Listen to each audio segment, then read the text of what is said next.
Le gouvernement et les groupes d'opposition ont adhéré à ce processus. Ici, après avoir rendu hommage à toutes les martyrs qui ont donné leur vie dans la lutte contre le terrorisme et les efforts poursuivis par les Nations Unies pour résoudre ce conflit au cours des dernières années, j'estime qu'il est nécessaire d'annoncer fièrement, au nom des partenaires du processus d'Astana, que nos efforts conjoints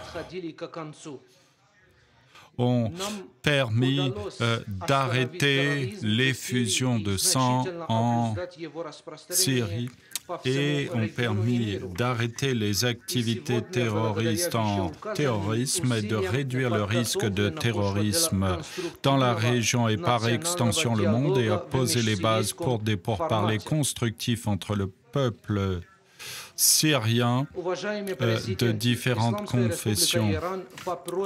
Distingué président, la présence de la République islamique d'Iran syrique est basée sur la lutte contre le terrorisme et va se poursuivre pour cette même cause. Toutefois, nous n'avons jamais cherché à imposer nos vues dans le passé et ne nous poursuivrons pas cette ligne d'action à l'avenir. Nous appuyons la volonté de la nation syrienne. Contrer le terrorisme est une cause partagée, mais il y a une exigence qui est placée dans les frontières reconnues du pays et sa réalisation ne sera pas possible sans la demande explicite du pays en question. Et avec son approbation, nous comprenons la préoccupation des pays de la région s'agissant des risques de sécessionnisme. Nous pensons que le moyen le plus efficace de dissiper ces craintes passe par un maintien de la coopération avec le gouvernement légitime en syrien et d'éviter toute ingérence en Syrie sans coordination avec le gouvernement syrien qui aurait pour effet d'exacerber la crise. En revanche, la lutte contre le terrorisme suppose une approche globale qui tienne compte de l'ensemble des dimensions de ce phénomène odieux. La lutte contre le terrorisme à Idlib fait partie du rétablissement de la paix et de la Syrie en Syrie. Cette campagne ne doit pas nuire aux civils ou passer par une politique de terre brûlée. Nous nous battons pour la paix et nous luttons contre les groupes terroristes. En Syrie, dans l'ensemble de la région, l'aboutissement de la paix est notre objectif ultime. Nous n'avons pas d'autre choix que de lutter contre le terrorisme pour parvenir à une paix durable. Aucune proposition à lutter contre le terrorisme serait complète sans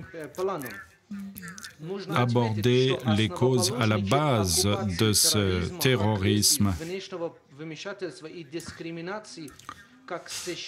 L'ingérence étrangère et celle des États-Unis et du régime sioniste et d'autres parrains du terrorisme ne peuvent pas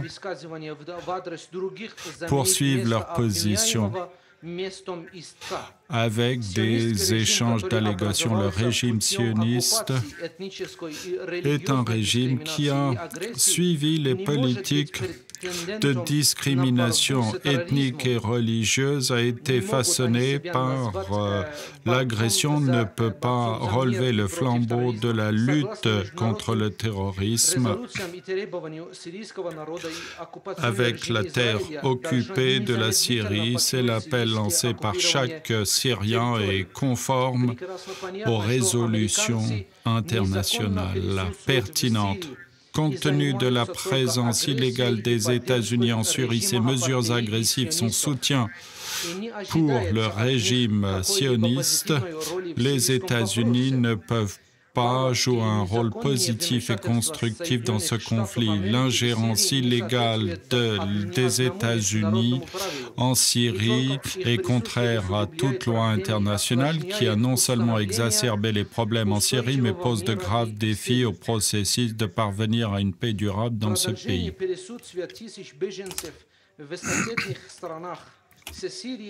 Distingués collègues, la présence continue de centaines de milliers de Syriens déplacés dans les pays voisins aura des conséquences négatives et nous devons ouvrir la voie à leur retour immédiatement. La communauté internationale va aider le gouvernement syrien dans ses efforts de reconstruction. Il ne fait aucun doute que le retour des personnes déplacées contribuerait au processus de dialogue et favoriserait la réconciliation. Le rôle premier pour façonner la Syrie sera joué par le peuple syrien, les Nations unies et autres représentants des trois pays comme garantissant le processus de paix qui sont en contact régulier avec la Syrie et qui exercent des efforts pour aider les Syriens à former la Constitution, continuer à lutter contre le terrorisme, offrir une aide humanitaire, retour des personnes déplacées, la reconstruction de la Syrie et retrait des troupes étrangères de la Syrie. En traçant l'avenir de la Syrie, la diversité ethnique et religieuse de la Syrie doit être prise en compte et respectée sans ingérence étrangère aucune. L'expérience amère d'ingérence étrangère en Syrie, l'effondrement du gouvernement avec l'exportation d'armes et de terrorisme pour détruire la Syrie suffisent pour la Syrie ainsi que d'autres pays afin de résister à toute ingérence et pression de l'étranger. En tant que démocratie dans la région, nous pensons que la voie vers la démocratie ne passe pas par les fusils. La liberté est une exigence sociale. Le militarisme, quelle que soit sa forme, crée un cercle vicieux de violence, qu'il s'agisse du terrorisme ou d'ingérence étrangère. Distingué président, notre région a payé un énorme tribut financier et humain de l'ingérence étrangère, des politiques unilatérales et l'aventurisme d'un certain nombre de pays. L'expérience amère d'ingérence étrangère qui a échoué dans la Syrie augure mal pour la crise au Yémen et d'autres crises dans la région. L'éradication du terrorisme et la supériorité militaire ne suffisent pas à garantir la paix durable et la stabilité dans la Syrie ou d'autres pays atteints de crise. Il s'agit d'avoir un dialogue et d'accepter la notion de participation nationale et de reconnaître la diversité des tendances sociales et politiques pourrait être un point d'étape pour l'avenir. Nous avons négocié longuement jusqu'à maintenant.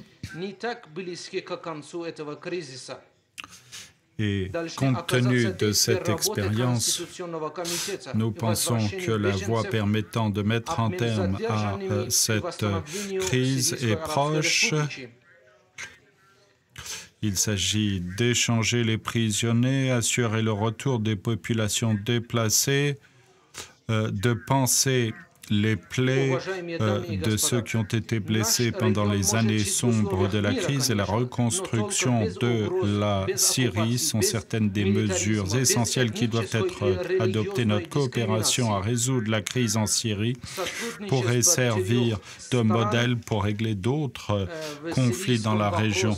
Notre région pourrait être exempte de toute menace d'occupation et de discrimination ethnique. Notre coopération tripartite pourrait constituer une étape vers le rétablissement de la paix en Syrie et de favoriser la coopération régionale et internationale. Je voudrais redire les points suivants. Dans toute négociation politique pour résoudre le conflit syrien, l'intégrité territoriale de la Syrie et son indépendance doivent être respectées. La lutte contre le terrorisme doit être maintenue après avoir éradiqué tous les groupes terroristes en Syrie, surtout à Idlib. Dans les conditions actuelles, favoriser le retour des populations déplacées, la reconstruction syrienne doit être une priorité pour la communauté internationale. La République islamique d'Iran est prête à jouer son rôle constructif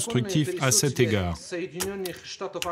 La présence illégale ainsi que l'ingérence des États-Unis qui a alimenté l'insécurité continue dans ce pays doit cesser immédiatement.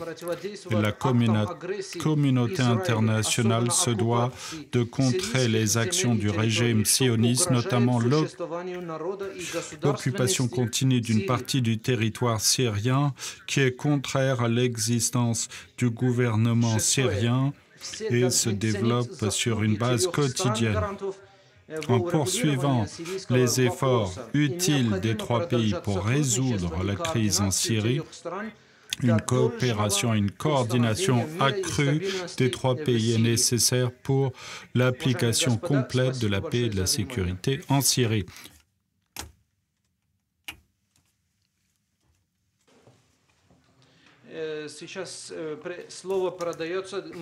Je cède la parole à mon ami président Poutine pour qu'il nous livre son discours liminaire. Прежде всего, хотел бы поблагодарить господина Рухани за приглашение провести здесь, в Тегеране, новую трехстороннюю встречу и обсудить дальнейшие совместные шаги Турции, Ирана и России на сирийском направлении. Отмечу, что решение двух предыдущих саммитов государств, гарантов Астанинского процесса, успешно реализуются. Достигнут существенный прогресс в деле обеспечения долгосрочной нормализации в Сирии. Du processus d'Astana sera poursuivi. Nous avons un succès considérable pour éradiquer le terrorisme. 90% du territoire syrien a été libéré et 141 villes ont été libérées. Il y a un certain nombre de terroristes en Syrie. À Idlib qui cherche à déstabiliser le statut du cessez-le-feu et ont adopté des mesures provocatrices pour utiliser des armes chimiques dans ce gouvernement.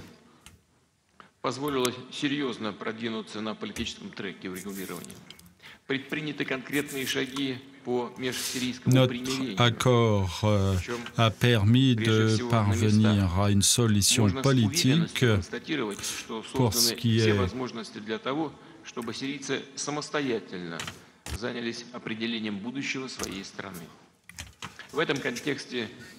de façon à ce que la Syrie puisse décider de son propre avenir. Et dans cet esprit, je voudrais proposer que notre mesure pour mettre en place le Congrès national syrien soit débattue et cela soit suivi d'effet du comité de la Constitution pour normaliser, stabiliser la Syrie. Nous devons accompagner ce processus, stabiliser la situation économique et sociale dans les régions libérées par le gouvernement syrien. La sécurité sera renforcée. La Russie a proposé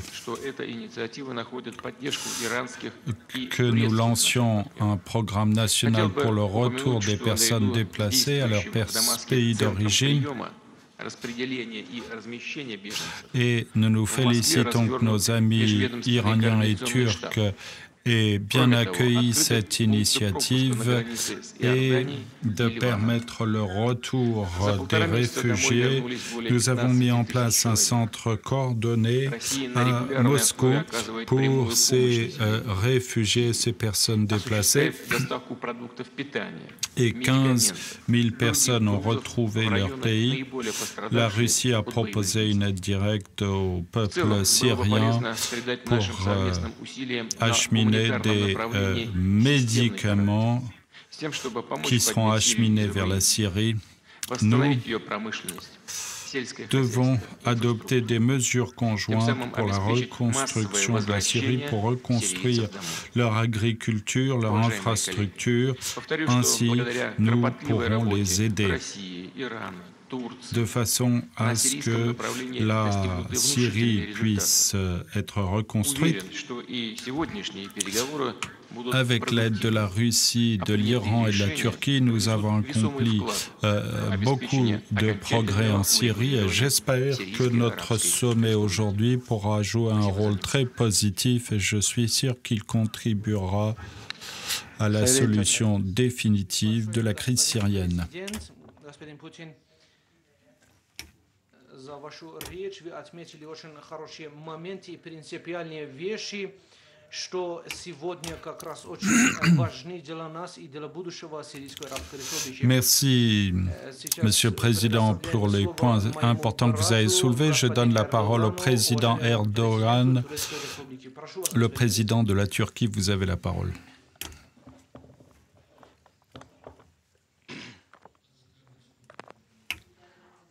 Дорогой мой брат, господин президент, господин Рухани, уважаемый, дорогой мой друг, президент Российской Федерации, господин Путин. Merci, Président Poutine. Je suis très heureux d'être à ce sommet. Je tiens à remercier le président Rouhani pour son accueil.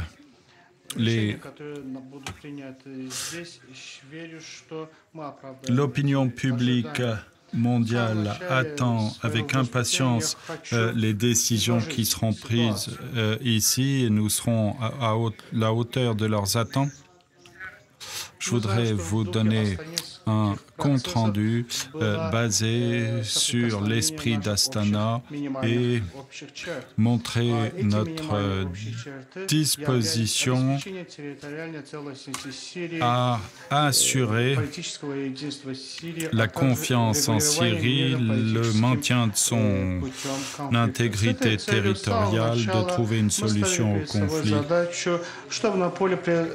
Depuis le début, nous avons cherché à éviter toute tension, favoriser l'aide humanitaire pour aboutir à une solution politique au conflit, à Afrin notamment.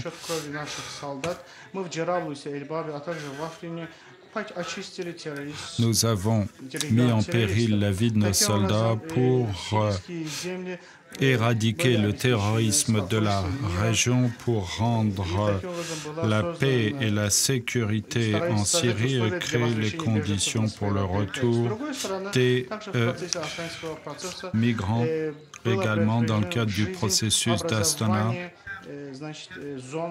Nous avons pris des mesures les plus sensibles pour la création des zones de désescalade qui ont été mises en place. Seul Idlib est la seule zone de désescalade qui subsiste en raison des évolutions récentes en Syrie. Certaines personnes pensent avoir été trompées, mais en fait de nombreux sacrifices ont été consentis et ce processus arrive à un stade très dangereux. Le gouverneur d'Idlib est là pour assurer l'avenir de la Syrie, mais notre sécurité nationale répond sur cette question est d'une importance primordiale pour l'avenir. Nous avons créé 12 postes d'observation dans la région et la Turquie a garanti la sécurité de la vie des réfugiés dans la région. Également cette garantie implicite que nous avons donnée au gouverneur d'Idlib. Nous ne pouvons pas laisser cela au régime d'Assad qui a massacré ses propres populations qui restent dans nos esprits. Toute invasion d'Idlib doit être va se traduire par un bain de sang. 3,5 millions de civils dans la région seront touchés par cette invasion et il y aura des milliers de victimes. Et ces réfugiés seront repoussés vers nos frontières. Nous avons accueilli 4,5 millions de Syriens sur notre territoire. Nos amis iraniens et russes ont leurs propres préoccupations sécuritaires qui découlent de certains facteurs en Syrie et je les comprends. Nous sommes voisins dans la région, mais à Idlib, tout est concentré sur la lutte contre le terrorisme et nous devons faire preuve de patience et adopter des mesures particulières et nous n'épargnerons aucun effort. Nous ne souhaitons éviter un bain de sang à Idlib. Nous devons trouver une solution raisonnable au conflit à Idlib afin de résoudre aussi à Alep pour conjurer toute menace dans la région. Nous pouvons envoyer ces éléments qui préoccupent nos amis russes peuvent être envoyés ailleurs. Donc le contrôle d'un régime sensible ne se fera que par des groupes d'opposition modérés. Ça doit être réglé dans l'esprit du processus d'Astana. Cela doit être notre objectif puisque dans ce cadre, c'est notre dernière occasion de maintenir cet esprit qui mettra donc à l'épreuve le processus d'Astana et notre action à l'égard d'Idlib déterminera notre coopération future en Syrie. Je vous demande de bien vouloir comprendre les préoccupations de la Turquie à cet égard. L'avenir de notre pays et de nos amis syriens, nous ne pouvons pas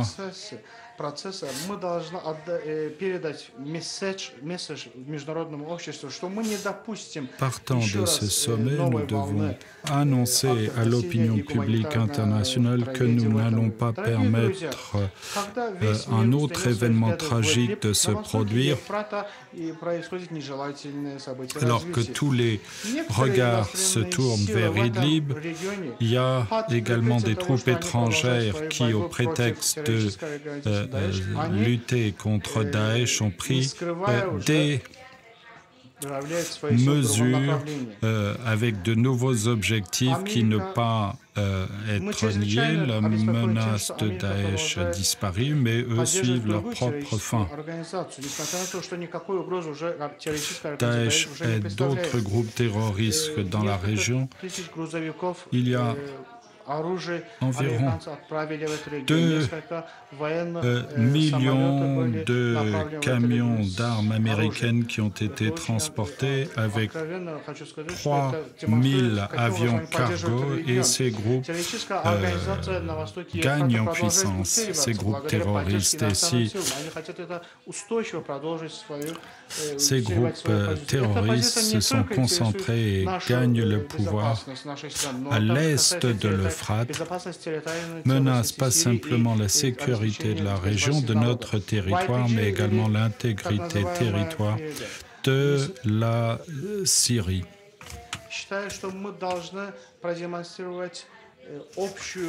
Et cela va mettre en péril l'unité et l'intégrité de la Syrie. Nous devons adopter une ligne constante à cet égard. Et si nous ne soulignons la sensibilité que dans une région en faisant abstraction d'autres parties de la région, cela aura un impact négatif sur l'opinion publique et les Syriens s'agissant de notre lutte contre le terrorisme. Cette intégrité doit être maintenue et nous ne ménagerons aucun effort pour y parvenir et nous réagirons à tout ce qui menace notre sécurité nationale.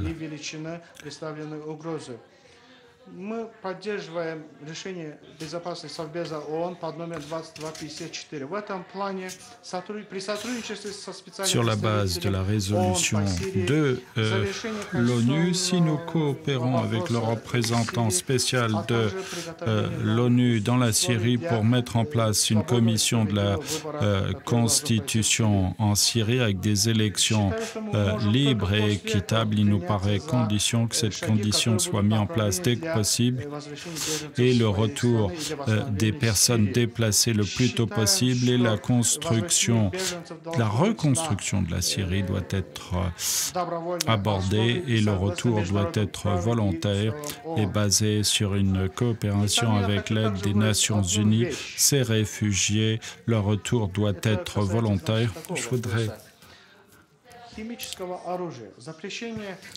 annoncer que des armes chimiques, que l'accord a été signé en 1915 et le traité de prolifération a été signé en 1979. Nous avons clairement affirmé notre position s'agissant des armes chimiques, mais si nous regardons les victimes des armes chimiques, on voit effectivement les victimes de ces armes chimiques. Mais nous voyons que des dizaines de milliers de personnes sont tuées par des armes conventionnelles ici. S'agissant de ces personnes qui sont victimes d'armes conventionnelles ou de personnes qui utilisent ces armes conventionnelles, nous n'avons pas de position affirmée. Donc, au bout du compte, les gens sont tués soit par des armes chimiques ou conventionnelles. Nous souhaitons que le Conseil de sécurité des Nations Unies mette cela à l'ordre du jour et nous souhaitons adopter une position affichée commune à cet égard. La Russie a la responsabilité principale en tant que membre permanent du Conseil de sécurité de l'ONU. Donc cette décision doit être adoptée et je pense que nous pourrons aboutir là-dessus et j'espère que les résultats de ce sommet tripartite aboutissent à une paix et une prospérité pour nos frères syriens et de favoriser la sécurité et la stabilité en Syrie. Nous aurons une déclaration finale à publier Ce sera la déclaration de Téhéran. Nous attendons tous la déclaration de Téhéran, nous verrons l'impact à l'avenir. Merci au président pour son accueil. La prochaine réunion se tiendra en Russie.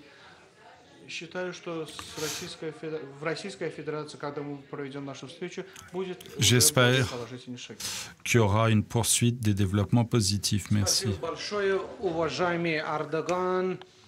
За то, что отметили очень важные моменты относительно сирийского вопроса. Сегодняшний саммит очень важное событие. Il s'agit d'un sommet des plus importants puisque nous sommes à un moment charnière en Syrie. Depuis le début de la coopération entre nos trois pays, nous avons toujours suivi un objectif, à savoir créer la paix et la sécurité dans la région et notamment en Syrie. Et cet objectif important, paix et sécurité, est la première priorité pour nous. Ces 7 dernières années, nous avons négocié des étapes très difficiles en Syrie. Et ce travail a été mené par le peuple syrien, l'armée, les amis de la Syrie.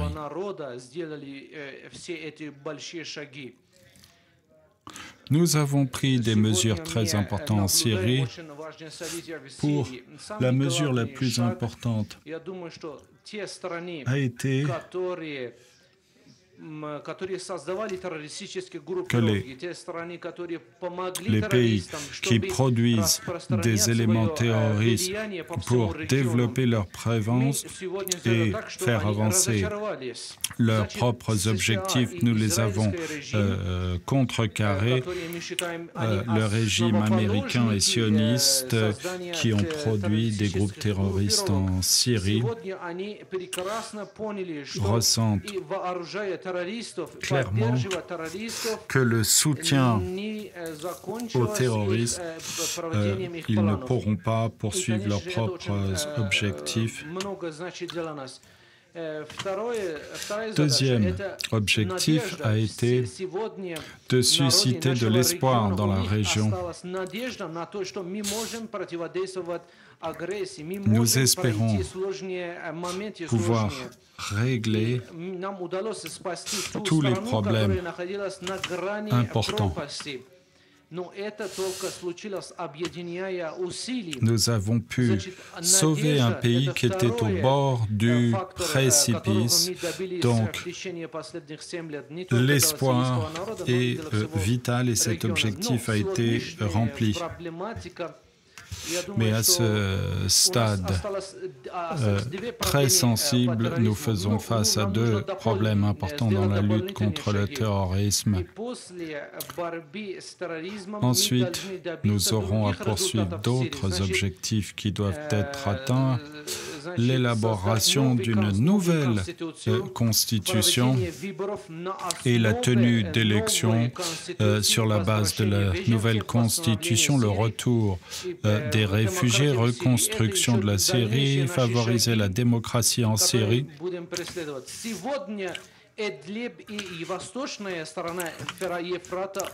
Idlib et l'est de l'Euphrate sont encore entre les mains de terroristes. Nous devons joindre nos mains pour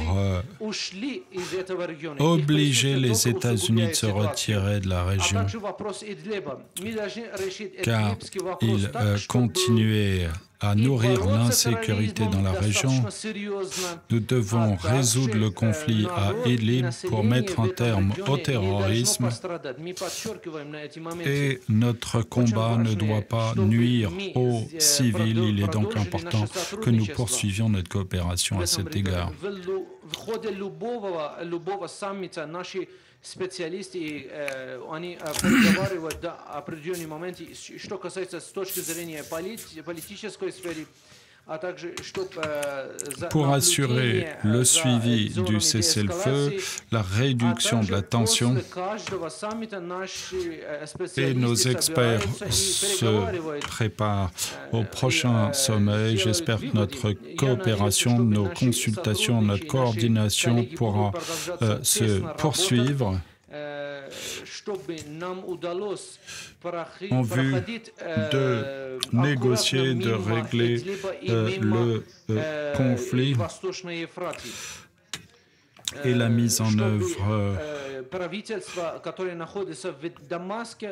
complète du pouvoir du gouvernement de Damas sur tout le territoire.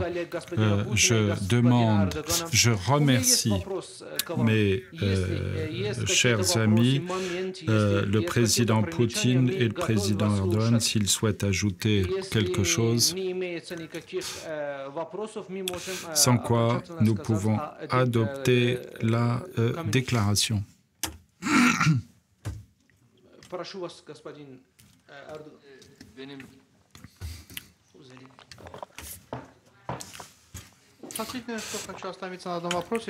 Ce que je souhaite dire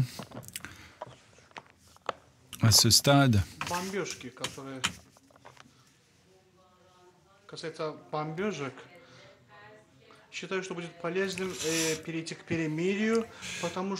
le bombardement d'Idlib requiert la mise en place d'un cessez-le-feu, puisque la population d'Idlib, les civils, vivent dans la terreur et nous verrons une autre vague de migrants. Leur seule solution, c'est de se diriger vers nos frontières. Donc la mise en œuvre, l'application d'un cessez-le-feu est nécessaire et d'adopter les mesures nécessaires pour lutter contre les groupes terroristes. À la suite de nos consultations et de notre coopération,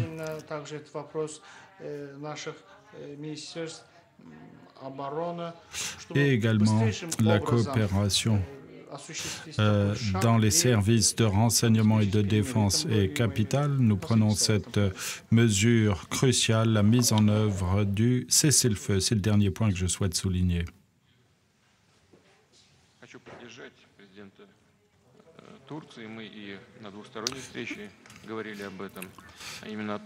Je propose au président turc, en fait, dans nos discussions bilatérales, j'ai informé le gouverneur d'Idlib.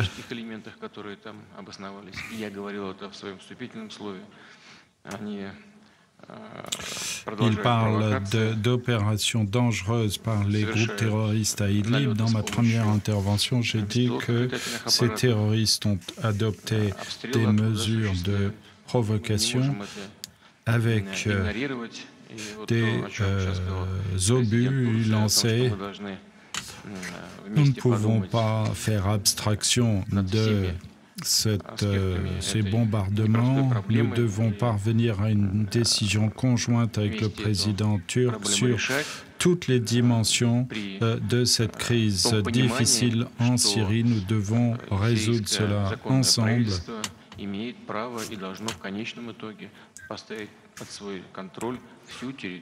Car c'est le droit du gouvernement légal de la Syrie. Il doit pouvoir exercer le contrôle sur toute partie de son territoire. Et puisque nous avons réussi à résoudre ces problèmes avant, nous devons utiliser ces mécanismes à nouveau et nous devons les mobiliser pour aller vers une réformulation d'une commission de la Constitution. Et le gouvernement d'Assad a fait son travail et les accords conclus avec M. Assad. Il a mis en œuvre tous les accords conjoints. Nous avons une liste de représentants des gouvernements syriens. Ils ont fourni une liste aux Nations Unies.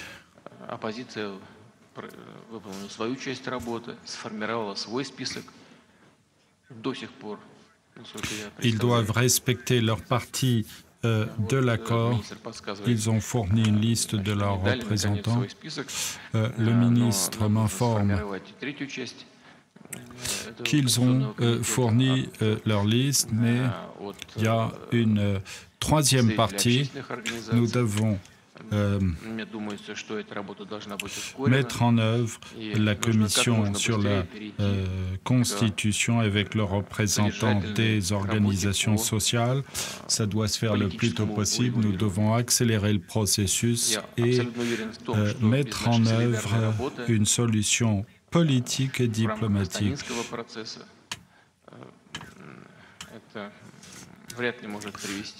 Sans le cadre du processus d'Astana, il est très peu probable que cela puisse réussir.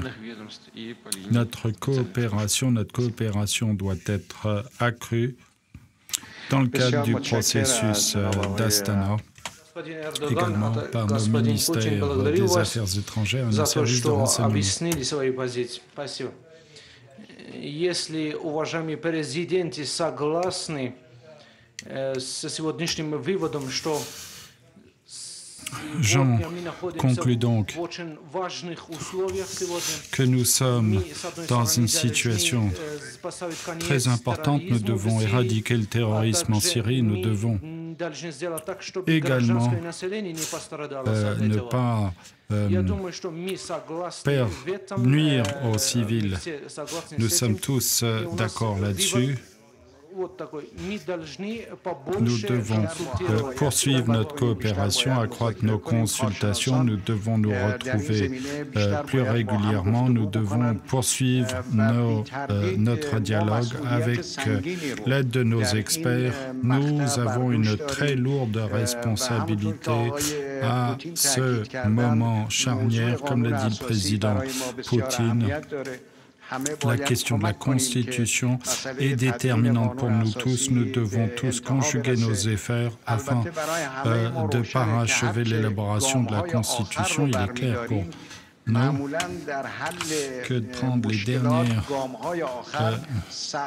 mesures qui sont plus difficiles que les premières mesures que nous avons prises, mais nous allons,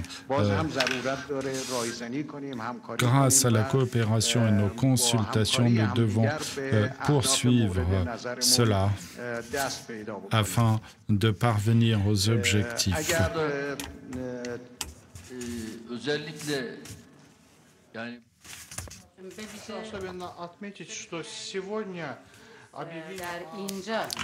Notamment ici, aujourd'hui, si nous pouvons annoncer un cessez-le-feu, ce serait là la chose la plus importante dans ce processus. Si nous pouvions déclarer ou annoncer un cessez-le-feu, nous allons pouvoir rassurer les réfugiés, les civils. Nous devons déclarer un cessez-le-feu maintenant. Monsieur Poutine, pour la Constitution, l'a dit. Ils ont fourni une liste de 45 points. Les mesures nécessaires ont été adoptées pour la Constitution. Si ce processus est accéléré, les gens verront effectivement que leurs attentes ont été satisfaites.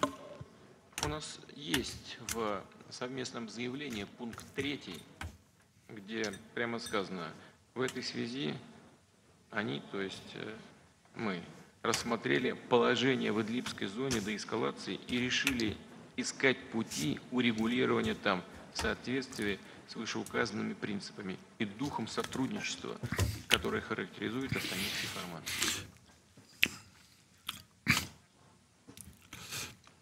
Sur la base du processus d'Astana, nous allons régler cette question.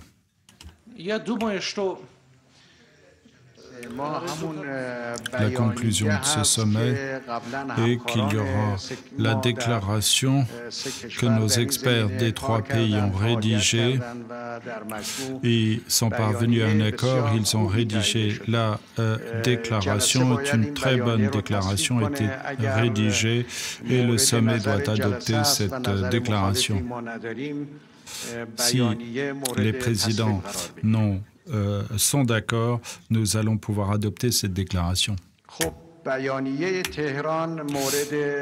Bien, la déclaration de Téhéran est adoptée par le sommet tripartite. Je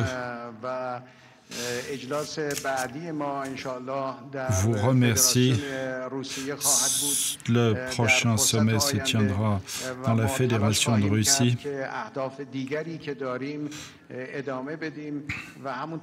Et nous poursuivrons nos efforts pour atteindre nos objectifs et nous allons poursuivre nos consultations à différents niveaux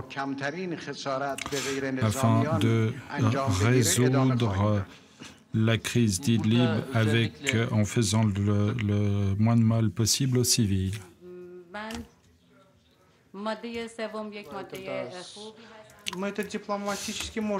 3e article est un bon article, mais il y a un point diplomatique ici. Si nous insérons le terme cessez-le-feu, ce serait une bonne chose. Donc d'ajouter le terme, la mention cessez-le-feu à l'article 3 afin de le renforcer.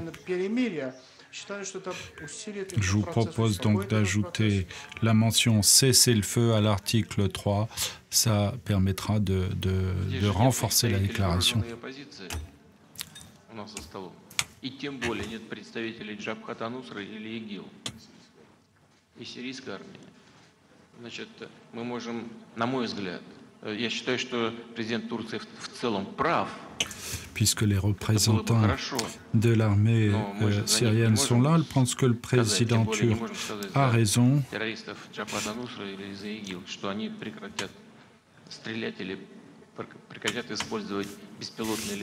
Bien sûr. Au nom des terroristes, nous ne pouvons pas dire cela. Nous ne pouvons pas dire qu'ils vont arrêter d'utiliser des drones. Nos experts travaillent sur cette question. C'est un texte des plus diplomatiques. Oui, vous avez raison. Des formules diplomatiques ont été utilisées, mais en même temps, elles sont réalistes et pragmatiques. Il est indiqué ici que cela appartient au peuple syrien de le faire. En fait, nous les invitons. Nous les invitons à rendre leurs armes pour que la paix l'emporte. Nous leur lançons un appel. Président Poutine, si notre objectif à ce sommet, nous lançons un appel à tous les terroristes à rendre les armes et à cesser ces opérations, je pense que cela recueille l'assentiment de tout un chacun. J'y suis favorable avec le président Erdogan. C'est un point très important qui a été acté par tous. Nous lançons un appel aux terroristes pour qu'ils cessent leurs activités terroristes, qu'ils rendent les armes et qu'ils règlent leurs différends par des moyens pacifiques. Nous pouvons conclure ce sommet s'il n'y a pas d'autres points.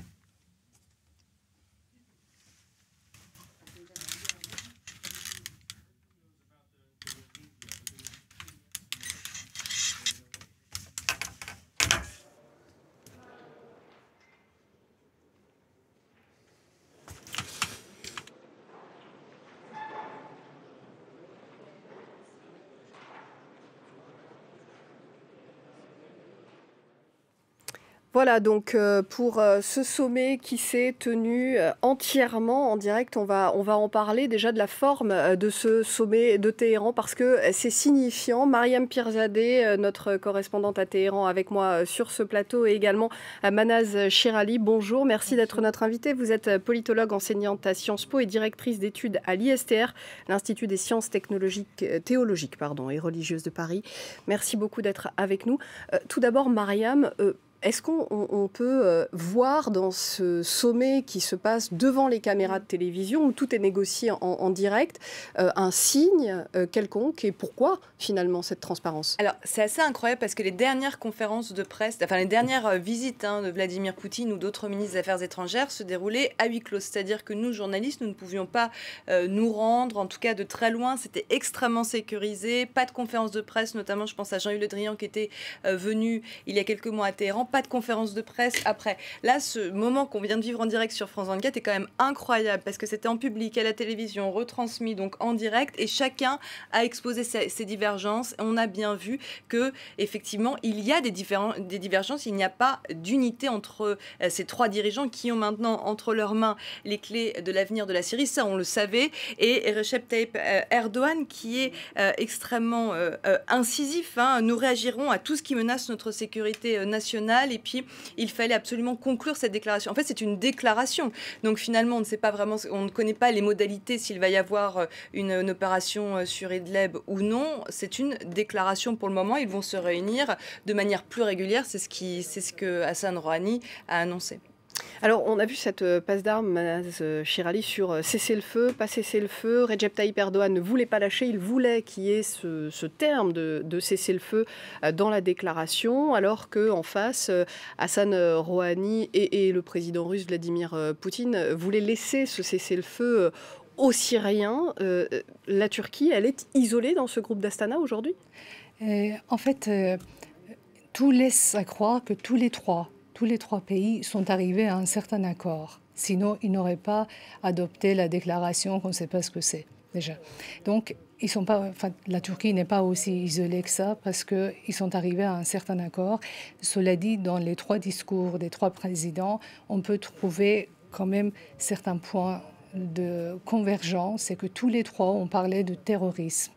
En parlant du peuple syrien, on a parlé de terrorisme. Donc, tout ce qui est contre Bachar al-Assad, c'est du terrorisme. Ça relève du terrorisme. Ils sont tous les trois d'accord sur ce point. Cela dit, dans les discours de ces trois présidents, il y a des différentes tonalités. C'est-à-dire que président Poutine n'a pas vraiment dit grand-chose parce qu'il n'a absolument pas besoin de déclarer quoi que ce soit. Il n'a pas à convaincre, il n'a pas à avancer quoi que ce soit. Il est maître de jeu, donc il est très à l'aise dans ce qu'il est en train de faire. Il est en position d'arbitre, c'est ce que vous nous dites. Oui, il a la position de force, il domine, donc il est rassuré. En revanche, le discours du président Erdogan était quand même assez intéressant dans le sens où c'était un double discours. Au début, c'est le seul parmi les trois qui commence à incriminer Bachar al-Assad pour une fois. Ça, c'était pas de coutume. Donc, il dit que Bachar al-Assad a massacré son peuple, ce qui est vraiment tout à fait juste, et c'est le seul à le souligner. Cela dit, il bifurque, il va encore dans le sens des deux autres en disant qu'il faut nettoyer l'Idlib des terroristes. Et oui, mais Recep Tayyip Erdogan qui a mis en garde sur le bain de sang qui risque de se produire exactement. En cas d'offensive. On peut saluer son discours, c'est tout à fait à son honneur d'avoir souligné ce bain de sang. Et cela dit, il n'est pas allé jusqu'au bout de sa logique. Mariam, je voulais revenir sur le discours du président Rouhani, qui était le discours le plus anti-américain, le plus féru, le plus, disons... Alors, Hassan Rouhani, on va le rappeler pour nos téléspectateurs, qui a dit que la présence américaine en Syrie devait cesser. Il a estimé que la présence des Américains, c'est une présence illégale et à tout prix... À tout prix, cette présence doit être arrêtée, que les Américains doivent sortir de la Syrie. On se demande si la présence iranienne est plus légitime et plus légale que la présence américaine. Mais il a énormément insisté sur l'ingérence des pays étrangers et ça signifie quelque chose. Depuis qu'ils ont offert la mer Caspienne aux Russes, là on voit à quel point ils sont rassurés de la protection des Russes et donc le ton anti-américain remonte de la part des Iraniens. Et on voit que tous les trois présidents parlaient du même langage. Le mot terrorisme était présent dans tous les trois discours. Et parlant du peuple syrien, ils sont en train, tous les trois pays sont en train de décider de parler au nom du peuple syrien. C'est quand même assez caricatural quand le président Rouhani dit ce que le peuple syrien veut. C'est de rester. Ce sont vraiment des choses, des points qui sont ironiques, mais Mariam Pirzadeh, peut-être une réaction sur cette déclaration de Vladimir Poutine qui dit le cessez-le-feu appartient finalement aux Syriens. Il s'est présenté, le président russe, comme en soutien des Syriens, mais finalement pas partie prenante en première ligne de ce conflit. Oui, alors on voit effectivement un Vladimir Poutine un petit peu en retrait et un Recep Tayyip Erdogan qui était, moi, que j'ai trouvé assez incisif, avec des mots quand même extrêmement forts. Il parle de régime, effectivement, régime de Bachar el-Assad. Jamais vous n'entendrez le mot régime. Déjà, dans la culture de la République islamique, le mot régime est très péjoratif. Le régime d'Assad qui a massacré sa population, il parle de bain de sang. Nous ne permettrons pas un nouvel événement tragique en Syrie. Et on l'a vu, la réaction de Vladimir Poutine. Hein. On a vu effectivement son visage se durcir, ainsi que celui d'Hassan Rouhani. Effectivement, un Vladimir Poutine un petit peu rentré, parce qu'effectivement, c'est lui qui a la main actuellement, c'est lui qui va aider à cette bataille d'Idlib. D'ailleurs, dans la sémantique, dans la rhétorique, c'est lui qui a les mots les plus forts pour cette bataille d'Idlib par rapport à Hassan Rouhani. Il faut vider Idlib de ses terroristes. Erdogan parle, lui, d'éléments, ces éléments qui dérangent les Russes, ils peuvent être déplacés ailleurs qu'à Idlib. Donc on voit déjà qu'effectivement, dans la sémantique, c'est très intéressant, les mots qu'ils utilisent. Alors justement, sur ces éléments qui doivent être déplacés, on va peut-être revenir sur les craintes de la Turquie, qui craint évidemment que de nombreux réfugiés fuient ces combats d'Idlib pour passer la frontière avec la Turquie et se réfugier en Turquie, qui est déjà débordée de réfugiés de cette guerre. Parce que, juste, je ne sais pas si on peut montrer une carte d'Idlib, c'est juste à côté de la Turquie. Donc c'est une des craintes, effectivement, de Recep Tayyip Erdogan, c'est cet effet domino, qu'il y a encore plus d'afflux de réfugiés. Et effectivement, Recep Tayyip Erdogan, lui, il a parlé vraiment de l'après. Là, on n'a pas parlé uniquement d'Idlib. D'ailleurs, quand vous écoutez cette conférence, finalement, on ne connaît pas les modalités, on ne connaît pas le calendrier, on ne sait pas comment ça va se passer, cette ultime bataille de Bachar el-Assad. Là, on est dans l'après, avec un Hassan. Voilà, Idlib, c'est juste à côté de la Turquie. D'ailleurs, des hauts gradés parlent sous anonymat. Il y a des informations selon lesquelles Idlib pourrait tomber sous contrôle turc, justement pour contrôler Recep Tayyip Erdogan, qui aussi soutient une partie des rebelles qui sont à Idlib. Donc il y a des craintes et on voit vraiment qu'ils sont en train de poser les bases de la future Syrie. Alors c'est un petit peu là surréaliste, irréel de parler de ça maintenant, alors qu'effectivement, ce n'est pas... Voilà, on voit Hassan Rouhani qui parle de paix, qui parle de mettre en place une constitution, qui parle d'élections. Là, quand on voit la Syrie, c'est le chaos. Donc, on voit bien qu'ils sont vraiment dans l'après, mais que finalement, là, ce qui se passe et les craintes sur Idlib, elles ont été balayées. C'est ça qui est intéressant. C'est que Recep Tayyip Erdogan, lui, il est vraiment l'étape d'après, quoi. Lui, il veut organiser le retour de ces réfugiés. Il en a parlé. La Turquie a accueilli énormément de réfugiés et lui, il pense, le président turc parle déjà effectivement de cet après résolution de paix, mais là la paix en Syrie pour le moment c'est un concept qu'on a du mal à imaginer. Et si on en parle de cette paix et de l'après-guerre, c'est souvent qu'on a présenté cette bataille d'Idlib comme la dernière des batailles. Est-ce que là on est en train effectivement de solder la guerre en Syrie, d'y mettre un terme dans un futur plus proche que les années précédentes? Absolument. En plus, le président Rouhani l'a dit. Il a dit que cette dernière étape serait la plus dure, la plus difficile et la plus décisive. Donc, je pense qu'ils sont sûrs de ce qu'ils sont en train de faire. Ils sont tous les trois d'accord par rapport à ce qui va se passer dans les jours à venir à Idlib. Et on a vu quand même à quel point le président Rouhani, il est fier d'avoir soutenu Bachar el-Assad en disant que nous avons soutenu un pays qui était en plein chaos, mais là, aujourd'hui, on voit que la situation se stabilise. Et sur le même ton, c'est Vladimir Poutine qui a répondu au président Rouhani en parlant du droit légal de la Syrie, du régime de Bachar al-Assad à gouverner son peuple, autrement dit... Le droit de reprendre le contrôle de son territoire. Voilà, reprendre le contrôle, c'est-à-dire le droit légal à tuer son propre peuple. D'ailleurs, si on peut, il y a une phrase d'Hassan Rouhani qui m'a un petit peu, enfin pas surprise, mais nous avons l'immense responsabilité de parachever la Constitution. Nous avons.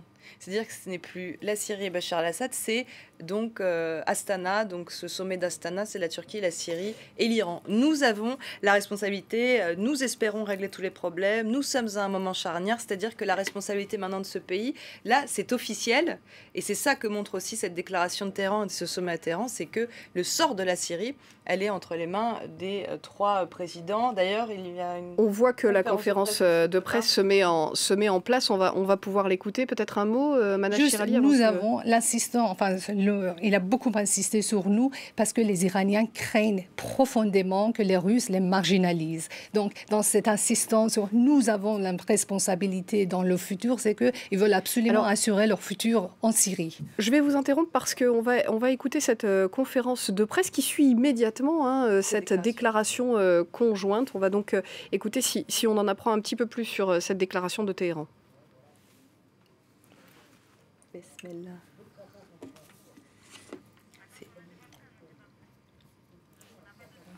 On n'entend pas. Alors, nous sommes très heureux que le 3e sommet du processus de paix d'Astana se soit réuni aujourd'hui à Téhéran. Le premier sommet s'est tenu en Russie, à Sochi, le deuxième à Ankara. Nous venons de terminer le 3e sommet, qui a été extrêmement positif et constructif. Et lors de ce sommet, il y a eu une coordination s'agissant des enjeux actuels et futurs de la Syrie. Ce sommet se réunit à un moment où les États-Unis envisagent de lancer une autre accusation contre le gouvernement syrien après de nouvelles ingérences en Syrie.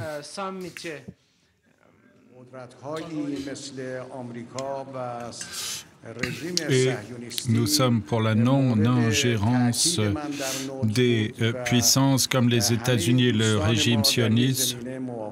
Je l'ai souligné et mes amis sont d'accord pour dire que d'ingérence militaire étrangère en Syrie crée de nouveaux problèmes et accroît les complexités de la situation et accroît la souffrance du peuple syrien. Nous avons parlé de l'enclave d'Idlib comme une des questions les plus sensibles qui a ému l'opinion publique de par le monde. Il y a des centaines de milliers de terroristes de Daesh qui sont à Idlib et qui se luttent contre la sécurité du peuple syrien et prennent des mesures à l'encontre de la sécurité du peuple syrien sous la forme de mesures terroristes.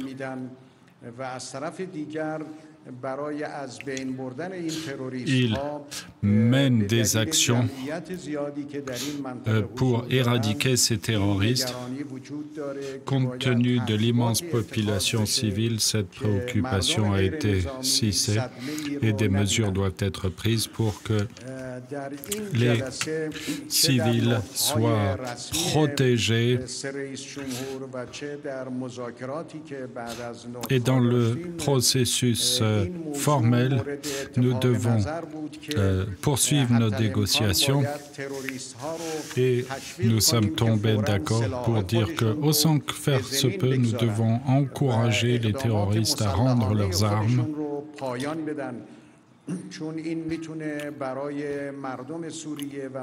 et cesser toute action armée qui pourrait créer des problèmes pour les Syriens, pour la population à Idlib. Nous avons bien souligné ce point que le processus de finalisation de la constitution syrienne doit être accéléré et la nouvelle constitution doit être mise en œuvre avec le président syrien et les représentants de l'opposition. C'est une étape essentielle pour la sécurité future de la Syrie. Également aborder la question des Syriens déplacés dans les différents pays et leur retour. Échange de prisonniers, également la reconstruction de la Syrie.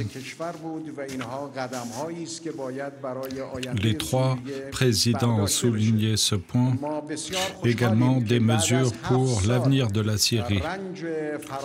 Nous sommes très heureux qu'au bout de 7 années de souffrance imposée au peuple syrien, aujourd'hui, le peuple syrien est proche de sa victoire contre le terrorisme dans différentes parties du territoire. Ils ont été chassés de la région et le gouvernement légal de la Syrie exerce son contrôle sur la Syrie. Cet espoir a été suscité dans un proche avenir. La paix et la sécurité seront rétablies et appliquées en Syrie par les trois pays représentés ici par leur président. C'est essentiel pour nous et les trois présidents ont souligné que la coopération doit se poursuivre. Nous devons continuer ce processus jusqu'à sa fin, la mise en œuvre de la démocratie en Syrie, le retour des personnes déplacées et l'application complète de la sécurité et de la stabilité. Continuer nos efforts dans ce sens et le prochain sommet des trois présidents se tiendra en Russie et la déclaration que nous avons approuvée, qui a été adoptée de façon explicite, trace l'avenir de notre coopération et nous poursuivrons notre coopération pour un retour à la paix en Syrie et par extension à la région dans son ensemble. Président Poutine.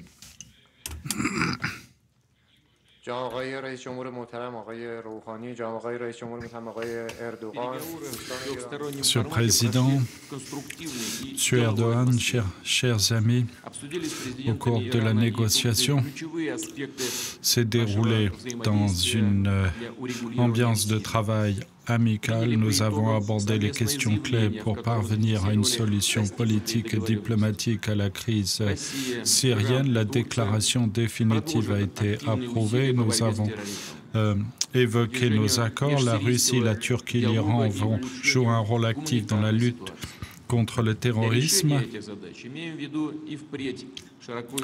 améliorer les conditions de vie et humanitaires pour résoudre ces problèmes. Nous souhaitons poursuivre le processus d'Astana, qui est un outil très efficace pour rétablir et relancer le pays au bénéfice de tous les Syriens. Les réunions d'experts vont se poursuivre avec la participation des représentants des trois pays, également des groupes d'opposition et des Nations Unies. Je voudrais pour rappeler que 10 réunions d'experts se sont tenues jusqu'à maintenant. Notre première priorité est d'éliminer le terrorisme en Syrie avec le soutien de l'armée de l'air en Syrie. La partie sud-ouest de la Syrie a été libérée. Nous voulons chasser les terroristes d'Idlib qui posent une menace directe à la population civile. Nous avons évoqué un certain nombre de mesures précises à cet égard. Pour ce qui est de la région d'Idlib, pour le processus de réconciliation du peuple syrien, et nous invitons toutes les parties au conflit à rendre leurs armes. Nous pensons que, au prétexte de soutenir les civils, les terroristes cherchent à nuire au peuple syrien contre l'armée syrienne, à imaginer de fausses attaques chimiques. Nous avons des renseignements indiquant que les terroristes vont essayer de faire de fausses attaques chimiques. J'ai informé mes collègues des travaux menés dans le cadre du traité TNP. Ceci permet d'améliorer le processus politique pour résoudre le conflit en Syrie. Nous avons évoqué le processus de finalisation de la Constitution. Nous sommes d'accord que nous allons aider les Nations Unies à faire en sorte que les représentants de la Constitution soient représentatifs de l'opposition et de prévoir la sécurité, l'indépendance pour le peuple syrien et que tout cela soit soutenu par l'Iran, la Russie, la Turquie. Nous avons accordé une attention toute particulière à améliorer la situation humanitaire, de résoudre les questions, les problèmes sociaux des Syriens. Nous avons créé des conditions propices au retour des personnes déplacés, des migrants, des réfugiés, que le moment est bon pour assurer le rapatriement de 2 millions de Syriens sans discrimination. Nous sommes mis d'accord avec nos amis turcs et iraniens de renforcer nos efforts de coopération.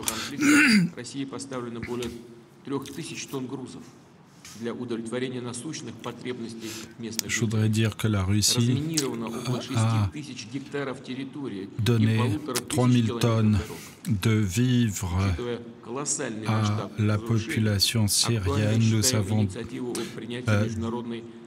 déminé 6000 hectares suite au ravage de la guerre en Syrie.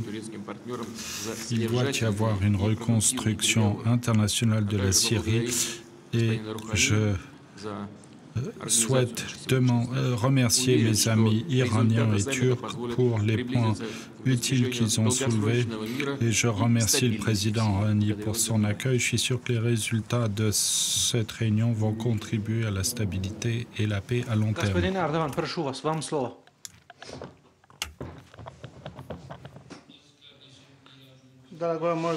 Дорогой брат, господин президент Ирана Рухани, дорогой друг, господин президент Российской Федерации, je vous remercie, Monsieur le Président. Уважаемые члены прессы, дамы и господа, сердечно всех вас приветствую.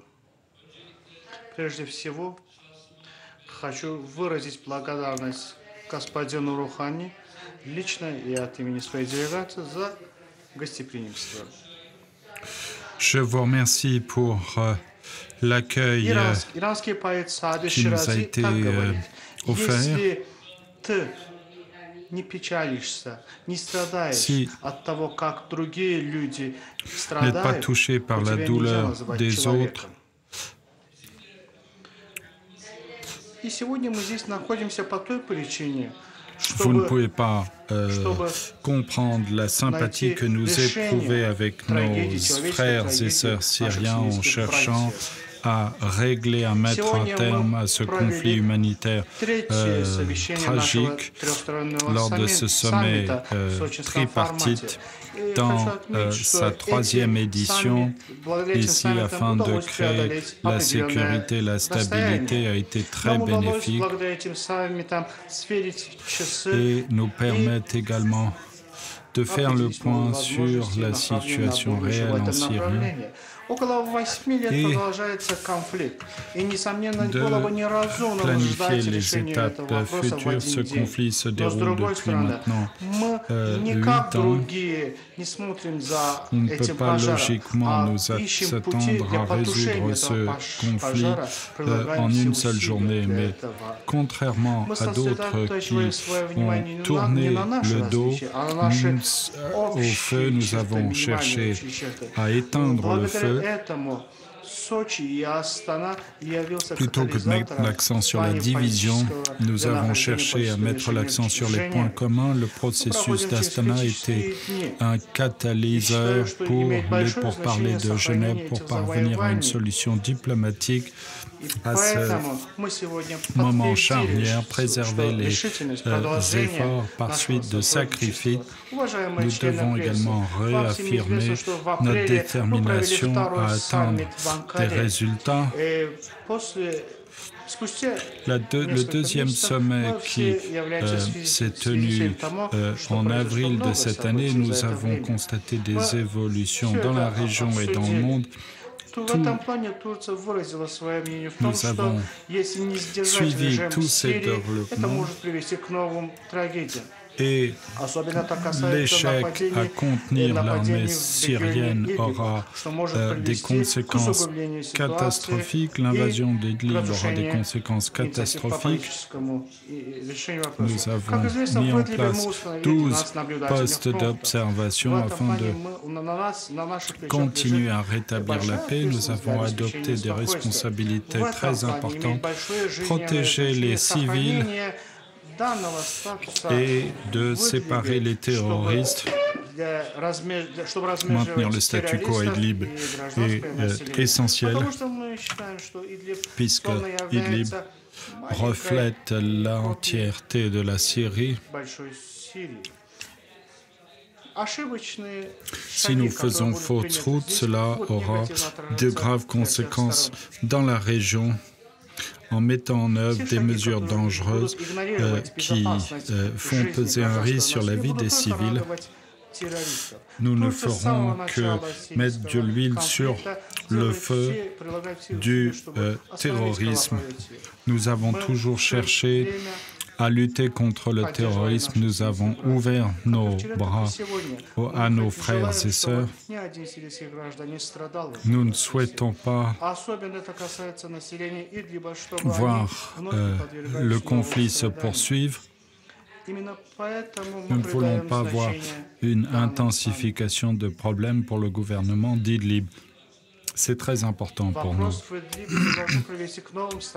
La question d'Idlib. Мы должны быть привержены Астанинскому духу и должны решить в этом процессе идлибский вопрос. Сохранение принципов, которые были приняты. Il faut éviter des dégâts irrémédiables. Les questions doivent être réglées dans l'esprit, dans le cadre du processus d'Astana. L'aide de la Turquie a été claire. Nous avons eu des discussions, des consultations avec le président Rouhani. Il s'agit de préserver les fondamentaux du processus d'Astana pour parvenir à une solution diplomatique durable.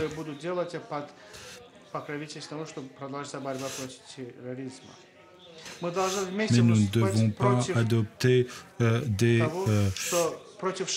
décision irréfléchie. L'intégrité territoriale de la Syrie doit être protégée et les groupes sécessionnistes qui travaillent dans les lignes d'objectifs d'autres groupes doivent être combattus. Nous parlerons des dispositions de l'ONU pour la mise en place aussi d'une commission de constitution. Ça a été finalisé et ça fait partie de l'ordre du jour du processus d'Astana. Ça doit être parachevé puisque ça va ajouter de la dynamique au processus politique. Nous avons parlé du retour des personnes déplacées. En tant que pays qui accueille 3,5 millions de Syriens, le retour volontaire de ces Syriens dans leur foyer est tout à fait positif. Mais il doit y avoir une coordination avec les Nations Unies et notre souhait de régler cette question pour parvenir à une solution durable à la crise.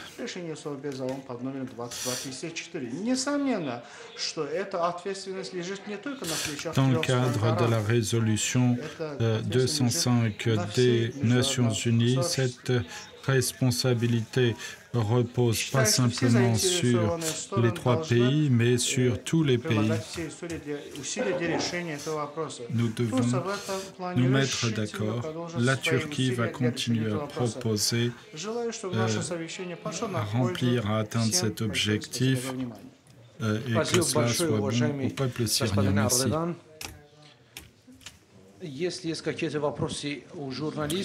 Si la presse a des questions, nous sommes à votre disposition. Merci au président des 3 pays.